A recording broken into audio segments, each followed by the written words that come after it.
Without making excuses, we are dissatisfied with the result because we could have played better. We lack the right mindset. We can learn a lot from this game as it clearly shows where problems might arise. This is Carlo Ancelotti's reaction to Madrid's match against Mallorca in the opening round of the Spanish La Liga. It ended 1-1, but it started well. By the 13th minute, Brazilians Vinicius Jr and Rodrygo executed a beautiful combination that ended with a classy strike from Rodrygo.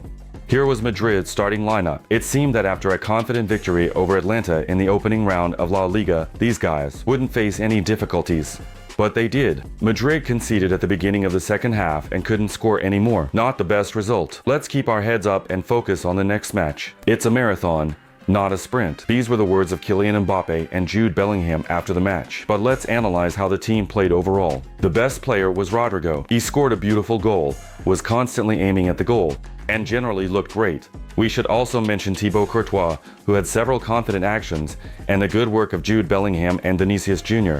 Overall, Kylian Mbappe had a decent start to the season, but we expect more from him, understanding that Mbappe needs time to adapt. By the way, there was a very interesting conversation in the stands during the break. Both Rodrygo and Vinicius Jr spoke to Mbappe and Bellingham. Kylian, when we switch, they meet us with 4 or 5 players, and at that moment, the space is on the other side. Bellingham, you 3, when you're alone, finish the attack. Mbappe, that's what I was saying. We need to finish. Bellingham, even if there's no space, take a pause and shoot. But most of the questions are not even about Madrid's attacking side, but what happened in defense and what happened with Dani Carvajal. He had a very uncertain match, made many passing errors, and it's unclear why that happened. And of course, Mendy received a red card in the last seconds. He went for that silly dangerous tackle that no one needed. Why Mendy acted this way is unclear to anyone. And this suspension is not just for one match, but likely for several upcoming matches in the Spanish La Liga.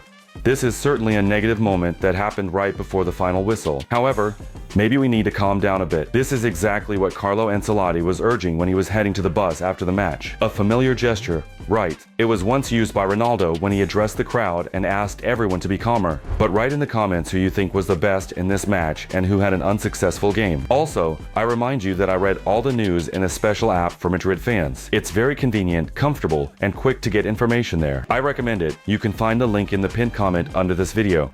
And we continue to discuss another important event from this match. Let's see who attended the Mallorca-Madrid game. It was Rafael Nadal. He is not only a fan of Madrid, but he could also become the club's president in the future. What is needed for this? Let me remind you. Being a citizen of Spain, Rafael Nadal certainly has no problems with money. He has earned enough in his career to guarantee 15% of the club's annual budget. He has also been an honorary member of the club since 2011. But to run for president, one needs a term of 20 years. So in 7 years, Rafa Nadal could become the president of the club. I don't know if it will happen or not, but at least Madrid has such a fan. By the way, here's what Nadal said after watching this match. I saw my team in an exciting match. The draw was fair. He has an adequate understanding of what was happening on the field. Next, I went on to read what Madrid fans were writing and what their reaction was to this draw against Mallorca, and I found the following. We really need a creator. We remembered someone. Come back. Legend. We miss him a lot. Life is hard without Toni. Toni could have been the missing link. If during this match you also thought about Toni, who retired and left Madrid this summer, give a like. Let's see how many of us miss Toni specifically in this game. But it is quite clear that without Toni, we need to move on, adapt, and find other options for how to conduct the game and who will be the connecting link. It seems that Feed and Valverde are the main contenders for this role, but we will see over time. This day was without a victory, but we can take joy in this sweet moment where a Mallorca fan displayed a jersey with Luka Modric's name and the number 10 on the back, and also listen to the positive remarks about our team from the scorer of Mallorca's goal. I told the Madrid players 2 minutes after the match started that they are too fast, world-class players. I am very proud to have scored a goal against them. Madrid is a fantastic team. We wish them all the best. I used to watch them on TV, and now I was able to score against them. I have nothing but respect for them. But interestingly, not only respect was felt by some Mallorca players, there was someone who has long felt no respect for Madrid and especially for one particular player. This concerns Vinicius Jr. In the added minutes of the first half, this incident occurred where Pablo Maffeo was constantly fouling Vinicius Jr., and here he blatantly, roughly, went straight into the Brazilian's calf with his foot.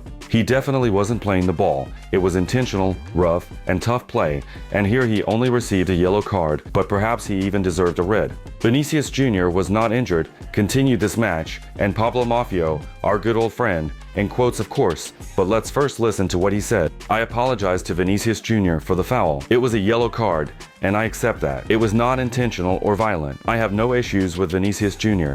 Are there really no problems? Or should we recall January of this year, or maybe even a year ago, when the same Pablo Maffeo was persistently targeting Vinicius Jr.? It's evident. Moreover, we remember that grimace from Pablo Maffeo when he shows that Vinicius Jr. is a crybaby. But when does he make that grimace?